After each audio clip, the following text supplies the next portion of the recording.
Welcome to Denver Startup Week. I'm Tammy Dorr, President and CEO of the Downtown Denver Partnership and co-chair of Denver Startup Week. This year marks the 10-year anniversary of Denver Startup Week. DSW has been the catalyst for lots of change over the past decade.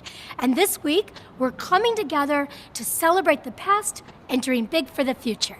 We are able to bring Denver Startup Week to this community thanks to our 2021 sponsors. Thank you to our HQ and title sponsor, Amazon, and our title sponsors whose leadership makes this week come to life. Capital One Cafe, Downtown Denver Partnership, Fluid Truck, Hotel Engine, and WeWork. And our track sponsors who have made all of the great content you're hearing today possible, our founder track sponsor, Kickstart, growth track sponsor, Friday Health Plans, developer track sponsor, Quizlet, product track sponsor, Palantir, our designer track sponsor, Battery 621, and the Public Works, people track sponsor, Exactly, and spotlight event sponsor, Strat Labs. Our headline event sponsors are bringing the excitement to the week. Thank you to B-Side Fund, Colorado Public Radio, Comcast, Coors Brewing, Denver Pavilions, Entrepreneurship at the University of Denver, JP Morgan Chase, Method, Moss Adams, Pi Insurance, Promontory Mortgage, Path, Southwest, Tattered Cover, and VF Venture Foundry. Finally, thank you to our partner and member sponsors, all listed on the screen. Please say thank you to these companies as you enjoy our hybrid Denver Startup Week. And don't forget, use the hashtag DenStartupWeek to share your experiences and moments of inspiration on social media. Have a great week. Hello, I'm Sal Gentili, CEO of Friday Health Plans, and we're proud to sponsor the growth track this year at Denver Startup Week. We're a company that just entered a rapid growth phase, so we felt it was particularly appropriate. When my business partner and I started Friday Health Plans 5 years ago, we knew we wanted to create a company that catered to people who bought their own health insurance. The Affordable Care Act was just getting going, and we saw an opportunity to serve a brand new market of health insurance consumers. Independent consultants, startup groups, gig workers, service industry workers, designers, creators, and other independent professionals, like many of you here today. We knew that if we built a health plan that was simple to buy, easy to use, had great customer service, and most of all was affordable, we could compete against the big insurance plans who only focus on serving big companies. After spending 5 years getting into the Colorado market and completing a successful proof of concept, we successfully closed a $50 million round of growth funding earlier this year. We're now about to expand to 3 additional states later this year, hire more than 400 employees to support our growth, and eventually be in more than 10 states by 2025. I wish each of you good luck in your startup and growth pursuits. And as you think about your upcoming health insurance needs, I hope you consider fellow growing startup Friday Health Plans. Open enrollment starts November 1st. Check us out at fridayhealthplans.com.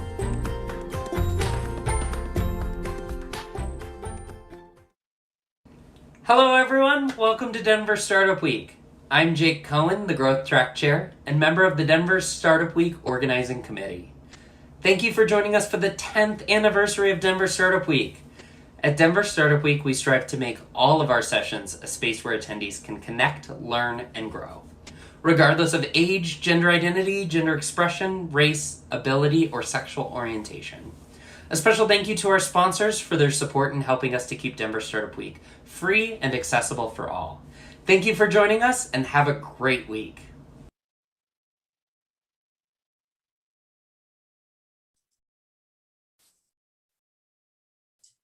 Great. I think we're all set here. Hi, everybody. Thank you to the Denver Startup Week team and everyone who's joining us today for our panel, Navigating Apple Privacy Changes, Mobile Marketing in a Post-ATT World.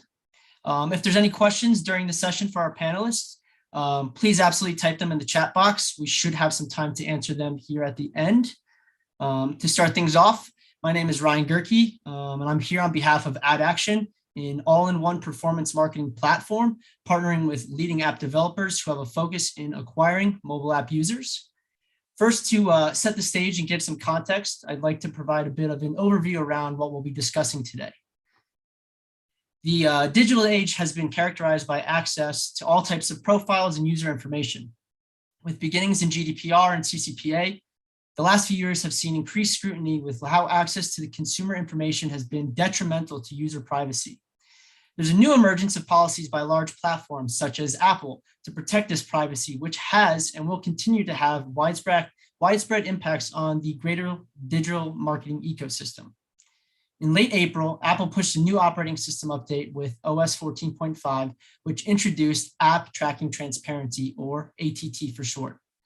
This new procedure requires apps to ask a user's permission if they want to track one's activity across other companies, apps, or websites. With low opt-in rates of user consent and OS 14.5 adoption rates increasing, mobile advertisers have had to adapt to this new norm, rethink how to reach consumers, and then also how to best measure marketing channel performance. This panel of mobile acquisition experts from Ibotta, Public, and Western Union will unpack these implications that Apple ATT has had on their business and how they are adapting to this significant disruption to advertising measurement and targeting abilities. Now, I'd like to introduce who we'll be hearing from today. First up, we have Jennifer Johnson. Jennifer is a marketing manager at Ibotta, a cashback app that was Denver's first unicorn and has given away over $1 billion to its users. At Ibotta, she manages large-scale digital media programs focusing on acquiring new users and driving business growth. Her background is in scaling digital campaigns for a variety of B2B and B2C clients at a small boutique agency. Next up, we have Rockford Yap. Rockford is a VP of acquisition at the social investing app Public, where he oversees performance marketing, influencer partnerships, lifestyle marketing, and SEO. Prior to Public, Rockford was director of growth at Tilting Point, where he managed the user acquisition strategy for a portfolio of over 20 games. Outside of work, you'll find Rockford tending to his garden, exploring the city via bicycle, and spending time with his family. And lastly here, we also have Sambit Bhattarai. Sambit is a group director at Western Union, where he's responsible for global performance, media, and measurement. His remit in driving media performance to find scale in new acquisition, growth with efficiency. And outside of work, you'll find him exploring outdoor activities here in Colorado. So thank you three for joining today. I'm excited to kind of share more about the mobile industry. Let's hop right in. First off, I'd like to start by discussing a little bit about your collective approach to marketing channel mix. Can you each explain a little bit about how Apple's implementation of ATT has changed your media buying in terms of diversity across channels like Facebook, Google, ad networks? Has it remained unchanged? Has it changed with adoption rates increasing? Or can you just share any kind of prominent trends that you've noticed with your media buying efforts? I suppose I can. Oh, Jennifer, you go ahead. You go. Okay. Yeah, I would say it's definitely changed. It has changed the diversity of our channels, I think. It's just increased the necessity for testing new partners and platforms. We used to be able to put a large majority of our budget into those big players like Google and Facebook. And now we're kind of putting fewer dollars there just as those platforms are becoming a little bit more uncertain. So I think we're trying new things and just focusing on where we can see some efficiency. And then I think definitely kind of investing in those display exchanges with larger scale. So we're processing more available impressions and really gaining that efficiency there. So I think just has definitely increased the diversity and need for testing. Yeah, it certainly had an impact on our kind of channel mix as well. Facebook and Google are obviously, huge channels for any mobile media buyer, right? But just like the strength of Facebook and Google really around like really targeted user centric information. It's a lot more efficient, either shift those strategies over to Android a little bit more heavily, or just try more broad sweeping strategies as well. Like on Facebook and Google, for instance, a lot of our strategy has really moved towards targeting people based on interest groups or things like that, as opposed to like down funnel post install actions like deposits or things like that we may have measured against in the past. Yeah, I completely agree with what Jennifer and Rockford, but we have not really made major shifts just yet, because we're still trying to understand what does that really mean. Is it only the attribution issue, or is it really the tracking as well, right? So we're still exploring and understanding the impacts and not having major cuts. Like, we're definitely keeping an eye on the performance side of things and basic optimization day in and day out, but nothing major yet. But I definitely see that coming. Great. Yeah, and I definitely understand campaign measurement has been difficult across all channels. I'm curious to kind of hear how has the rollout of ATT kind of changed your performance optimizations and how you gauge the success of your campaigns? Have you had to change models by channel? Has it changed from deterministic to a more user-focused? Just curious to hear what the transition has looked like. Maybe I can start as an extension to what I was saying earlier, because we are very careful on measurement and things like that. So as soon as we started seeing some of the drop-offs in the attribution side of things, especially on the paid side of equation, what we did was we started using historical proxies to estimate what's the real impact, because whether we get paid attribution or organically coming in, if it's just an attribution issue, until we know exactly what's going on, we still want to understand the impact. So for now, we're also using some probabilistic methods of attribution, and then also using historical proxies to kind of determine what that really means. But once we have, and part of the reason of that is also us not being able to execute the SDK updates or what have you on different app analytics software that we use. And until we figure that out, because we have a global presence of multiple apps in multiple countries, the rollout is not as easy, because we are a huge company at Western Union, and we cannot change things on a dime. There are multiple priorities that we need to fight against. So in the interim, we're using proxies to determine what the real contribution is from this channel still. Yeah, we're taking a similar approach at public, where the first 24 hours are super critical, of course, because after that it's all sort of just like masked. So really placing a laser focus on our kind of like top of funnel onboarding process and understanding how different elements of the funnel impact the way down the funnel performance, right? So we do a lot more optimization around just like user sign up rates and just different actions that they take within the first, couple of minutes to couple of hours within the app to kind of help us gauge what their level of engagement might be a week or a month from now, even as it relates to deposit activity, how often they may end up investing in different stocks and building out their portfolio. Yeah, on our end, I think pretty similar to Rockford. We are really looking at what are our users doing in those first 24 hours, what actions are they taking, and then what does that mean?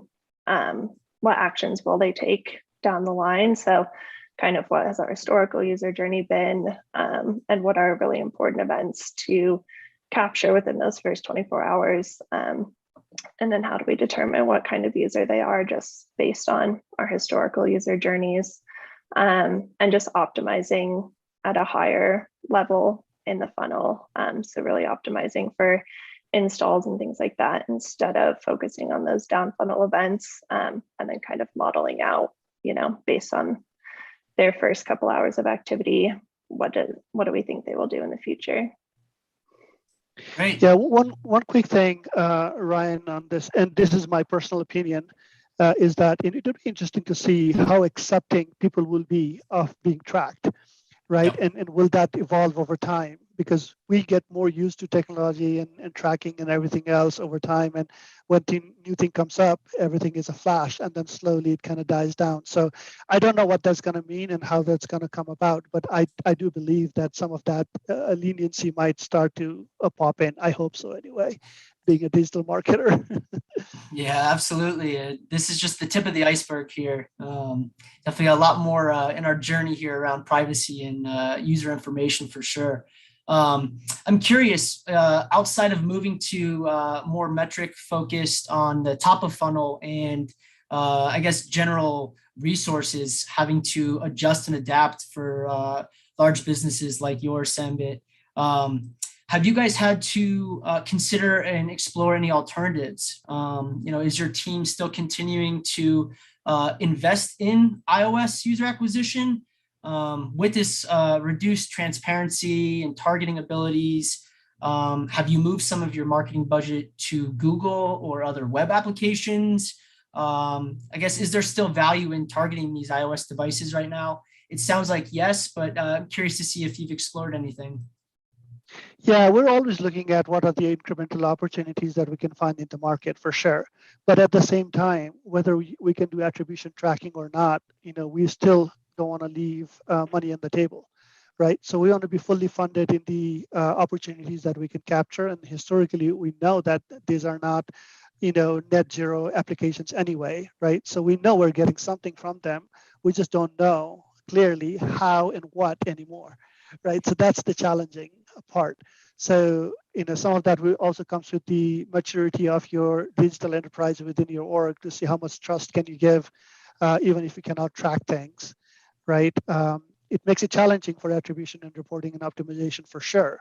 But at the same time, we need to run our business, we need to acquire customers, and we know the channels are important channels for us to navigate through. That's why it's very challenging. We just cannot say we're not investing here anymore. At the same time, we don't have clarity, right? Absolutely, yeah. A lot of focus on historical performance and profiles there, like Jennifer mentioned. Curious, Rockford, Jennifer, do either of you have any other alternatives that you've explored? So, I don't think that there's a reality really ever where we just, shunt iOS to the side. Like so many people have iPhones in the world. But also that's where a lot of the people that have disposable income and more buying power, spend their time, right? We find that our LTVs are higher with iOS users, right? So we can't just dismiss that just because we can't track them as well. And also a big part of our media mix is lives outside of the Google and Facebook ecosystem, right? So, if we're partnering with an influencer or something like that, or if we're, buying some sponsored content or something like that with an affiliate partner, right? We are just getting iOS users as part of that mixed bag. So, yeah, we still measure it in aggregate, but that's more of an attribution and analysis problem and less of where are we going to be allocating our dollars between operating systems problem. Right. One quick thing that I would like, sorry, Jennifer, go ahead. I was just going to say, also along those lines, we also want to make sure that we are still targeting, those iOS users, so we can kind of get that data in, so we know how scan is working, so we can kind of keep up with those changes.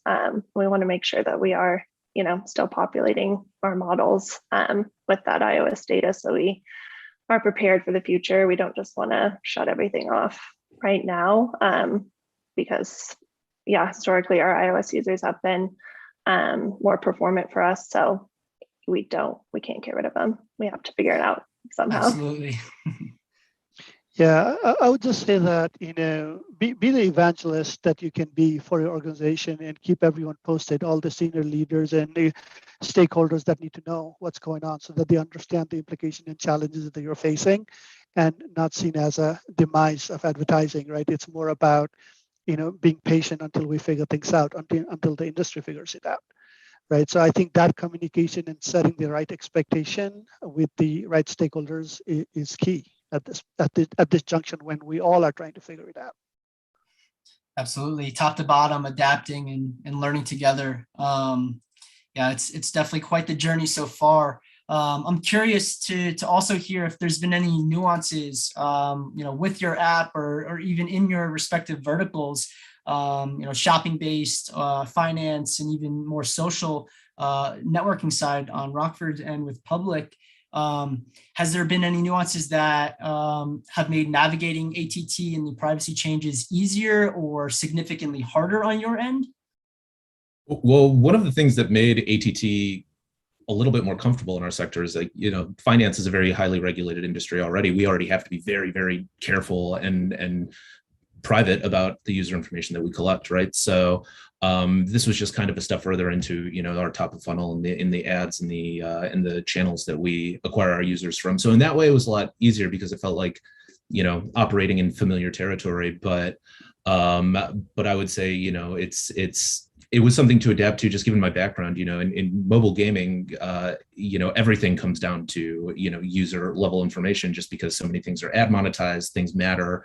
When you're optimizing for whales and things like that. So it was not as difficult as I was imagining it being. And I think it's, having a lot of those frameworks in place made it a lot easier to communicate those specs to the analytics team and the people that were actually making those dashboards to help us understand our performance on the top of the funnel. Great. Very fortunate there, at least. Yeah. Could have been worse. Certainly. Can Jennifer or Sammy, can either of you say the same, or have you found more challenges arise? I think what's made it a little bit easier for us is that our app does apply to a pretty broad audience. Basically anybody who grocery shops or online shops can use our app and benefit from it. So I think that's made it a little bit easier to lean into, again, those top of funnel optimizations, running broad audiences, not having to rely so much on rigid audiences or creative. So I think that's made it a little bit easier for us. Great. Awesome. Well, I wanted to also just kind of generally touch on how all of your teams kind of prepared for the ATT change. Did you think it was adequate up front? Was there anything that you think you would do differently or would do differently if Google potentially rolls out something similar? It definitely sounds like there may be some nuances where things were easier, but knowing ahead of time was very difficult with the lack of information available to all of us from Apple. We're all just figuring this out as it goes. Would you, Sambit, would you say you would do anything differently or anything that you're proud of that you've done? Yeah, we're absolutely proud of what we've done so far. We're still in the process, I'm not going to lie, right? We all are trying to figure out, even Facebook and even like Apple, like everyone is trying to like understand what this means and what is the implication and things like that. So we're not alone. Everyone is going through the same thing. But given that, to Rockford's point, like being in a financial industry, it's already so regulated and everything kind of is slow. And even though as a company we're trying to really move towards the new technology and platforms, we're not as nimble as a startup, right? So we have to kind of comply and understand and go with the flow. So that takes a little bit of time for us to like change things. And that creates problem for us in this nimble environment, especially when you don't get ample notice and things like that. Looking ahead into the future, one thing, even though this has been a interesting and difficult journey for all of us, at least now we've started to kind of socialize and evangelize what this could mean, and the leaders and the people who work on the app and things like, they understand the implication of this. So we might be able to get some high priority when something like this comes up again in the future, knowing what it could mean. Because at this point it was like every day was like, oh, we need to do this, oh no, let's change that. And so we didn't know what we're doing. We're just trying to figure it out. And great that we are where we are, but at least like, when new things like this come up, and Google, just like, with the third-party cookies, they moved it to the next year, that they understand these things take time and people need to prepare properly. And so hopefully Google doesn't do this overnight, and we will have enough opportunity to kind of play along. Yeah, I think fortunately for all of us as mobile marketers, Google's business is built off of advertising. So I think they'll be a little bit more sensitive to the needs of the advertiser when do inevitably make this change. But I do think in general, like the industry is going this direction just broadly. Like Simbit said, like cookies have been going away now for 2+ years. They've been planning on doing it, right? So it's only a matter of time for sure. But I think the way that we prepared for this was, basically we were fortunate that we were at a time that we were redoing our analytics kind of architecture around, the time all of this information was coming to head. So we did build a lot of our models and everything with that in mind. But I think, what do we do when Google rolls this out? We'll be able to at least apply the learnings that we got from iOS here, and just understanding how to kind of like measure performance on a more aggregate scale instead of relying so heavily on user level data to define our audiences and things like that. But it's just going to be a reality of the world, here even next year. I would not be surprised if we get an announcement that Google is going to be doing a similar thing that Apple has done. Yep, absolutely. And I definitely agree there as well. It kind of leads me here to my last question for all three of you. I'd love to get your take on, I guess, what else we can expect in the future here. Obviously, with increased user privacy measures, whether it be with Apple or Google or other networks, how will the role of a performance marketer change looking ahead? Are there any skills or tools that marketing managers are going to need in the next 2 or 3 years? Or do you have any suggestions to any other marketers that are learning the industry and trying to get into mobile?